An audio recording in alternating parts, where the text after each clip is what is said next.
Hello everyone, स्वागत है आपका वेदांगा इंस्टीट्यूट फॉर सिविल सर्विसेज में। आपको पता होगा कि काफी लंबे समय से गाजा में जो है इजराइल के हमले जारी हैं और उन्हीं हमलों के बीच लगातार लेबनान के साथ भी इजराइल का जो डिस्प्यूट है वो चलता रहा है। लेबनान में हिजबुल्ला नाम का एक संगठन है जो इजराइल पर लगातार हमले करता रहता है और उन्हीं हमलों में से एक हमला आज हुआ है इजराइल के अंदर, जिसमें एक फुटबॉल ग्राउंड पर अटैक कर दिया और उसमें लगभग 12 बच्चों की जो है वो मौत हो गई। और उसके बाद जो सिचुएशन है लेबनान और इजराइल के बीच में वो काफी ज्यादा इस समय खराब है। न्यूज देख सकते हैं आपके, Israel hits Hezbollah targets after football pitch attack killed 12 young people, यानी कि फुटबॉल खेल रहे थे वहां छोटे छोटे बच्चे और उन पर हमला हो गया। हालांकि हिजबुल्लाह ने यह कहा है कि हमला उसने नहीं किया है, इजराइल की कोई मिसाइल मिसफायर कर गई है, लेकिन इजराइल ने इस बात से खंडन किया है कि हमारी मिसाइल मिसफायर नहीं की है, हिजबुल्लाह की तरफ से ही अटैक जो है वो किया गया है। ठीक है, ऐसा कई बार हुआ है कि जब हिजबुल्लाह अटैक करता है इजराइल के ऊपर और अटैक कहीं ऐसी जगह पर जाके हो जाए, सिविलियंस के ऊपर हो जाए या बच्चों के ऊपर हो जाए, तो वो मना कर देता है कि हमने नहीं किया है, क्योंकि उससे एक इंटरनेशनल प्रेशर बनता है। और अगर इजराइल रिटेलिएट करेगा, जवाबी कार्रवाई करेगा, तो फिर कहीं ना कहीं अंतर्राष्ट्रीय समुदाय को भी ये सोचना पड़ेगा कि भाई वो अपने बदले के लिए कर रहा है। इसलिए अक्सर ऑर्गेनाइजेशन ऐसी होती हैं, वो मना कर देती हैं कि हमने ये हमला नहीं किया है। ये देखिए, हमला जो हुआ है एक गोलन हाइट्स नाम की एक जगह है, ये देखिए आप, ये इजराइल का पूरा बॉर्डर है और ये लेबनान है, ये सीरिया है, जॉर्डन है, तीनों के बीच में जो है ये गोलन हाइट्स का इलाका है। और ये इलाका यूएन के नियमों के हिसाब से कहें तो इजराइल का नहीं है। जब 6 डे वॉर हुआ था 1981 में, इजराइल और सीरिया था, उसमें और भी जो कंट्रीज थे, नेबर कंट्री, वो शामिल थे। ठीक है, तो उस समय इस एरिया को जो है आपका इजराइल ने कब्जा लिया था। हालांकि इसको वर्ल्ड ने अभी तक मान्यता नहीं दी है, भारत ने भी अभी तक इसको मान्यता नहीं दी है। इस इलाके में ये अटैक हुआ है। गोलन हाइट्स एरा जो है पहाड़ियां हैं, ये गोलन हाइट्स की पहाड़ियां इनको बोलते हैं, इस इलाके को टोटल। और 1981 में इजराइल ने इसको कब्जाया था, जब 6 दिन तक वॉर चला था आपका मुस्लिम नेशंस के साथ।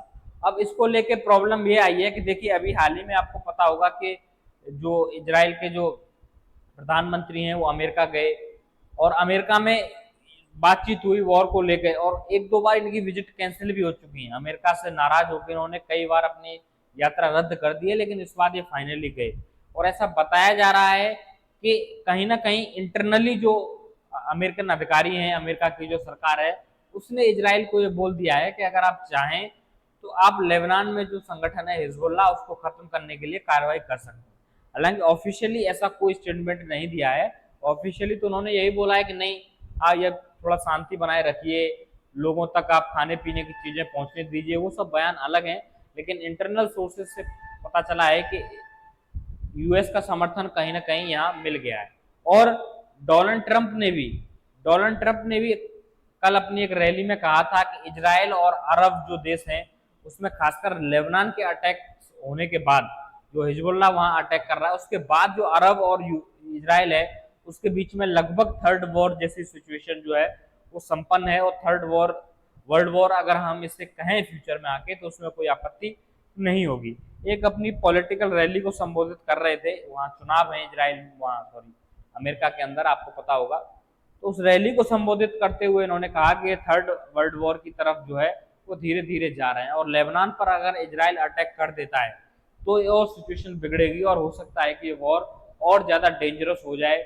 अभी तक गाजा के अंदर जो वॉर सिचुएशन है उसमें लगभग 40 से 45 हजार जो ऑफिशियल डेटा है वो, ये कहीं ऊपर जाएगा अगर इसको एक्चुअल देखें तो लगभग 60 से 70 हजार तक हो सकता है कि चला जाए। इतने लोगों की मौत अब तक हो चुकी है। और अगर ये वॉर अब आगे बढ़ा, आगे बढ़ने का सेंस है कि लेबनान तक फैला, तो हो सकता है कि इसमें मरने वालों की संख्या आने वाले समय में 2 से 3 लाख या उससे भी ज्यादा हो जाए। विस्थापित लोगों की संख्या तो न जाने कितनी होगी। तो ये अगर आगे इजराइल ने इस पर कार्रवाई करने की सोची या कार्रवाई करने का फैसला किया, तो वाकई में अरब में जो है पूरी तरीके से सिचुएशन बदल जाएगी। और ये बहुत मुश्किल होगा पूरे वर्ल्ड के लिए भी, क्योंकि बहुत सारा व्यापार यहाँ से होता है, बहुत सारी चीजें यहाँ से कंट्रोल होती हैं, तेल के प्राइसेस पर फर्क पड़ता है।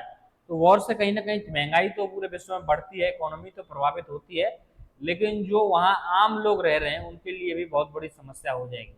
संगठन के लोग तो हैं, वो तो वॉर लड़ रहे हैं, चलो उनका तो यही है, काम कर रहे हैं वो लोग, लेकिन सिविलियंस जो बहुत ज्यादा बड़ी तादाद में मारे जाते हैं, वो एक बड़ी चुनौती जो है किसी भी युद्ध में बनती है।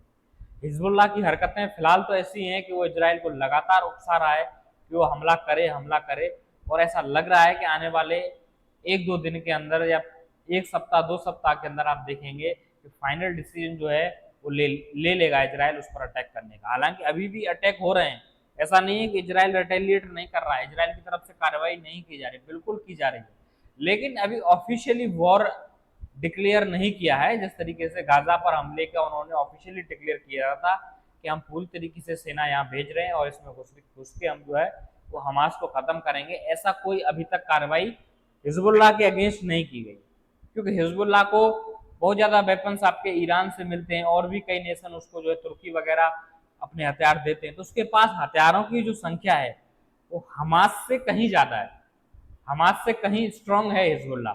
तो वो इजराइल के लिए थोड़ा चुनौती रहेगा कि वो इजराइल को काउंटर करेगा, लेकिन इजराइल पता है आपको एक नेशन है, उसके पास पूरा एक फोर्स का मैनेजमेंट है, उसके पास एयरफोर्स है, अपनी आर्मी उसकी इतनी बड़ी है, इतनी स्ट्रांग आर्मी है। तो एक नेशन की फोर्स और एक संगठन की फोर्स पे टकराने में अंतर तो होता है, चाहे कैसे भी हथियार उनके पास हो, उनकी एयरफोर्स है तो उनके पास एयरफोर्स नहीं है, तो ये मुसीबत तो कहीं ना कहीं बनेगी। लेकिन देखते हैं आने वाले सिचुएशन में क्या होगा, किस तरीके की सिचुएशन अरब में बनेगी, ये तो पूरी दुनिया देख रही है। तो ये थी एक इन्फॉर्मेशन जो सुबह से चल रही थी कि क्या अब आगे थर्ड वर्ल्ड वॉर इसे ही माना जाएगा, ठीक है, क्योंकि एक वॉर ऑलरेडी रसिया के साथ जो है यूक्रेन का चल रहा है, ठीक है, उस पर भी लगातार लोगों की प्रतिक्रियाएं आ रही हैं कि कब बंद होगा, और दूसरा एक तरफ इजराइल और आपका हमास का था, अब ये लेबनान के साथ बढ़ने की संभावनाएं पूरे अरब को एक चिंता का जो है वो केंद्र बना रही हैं।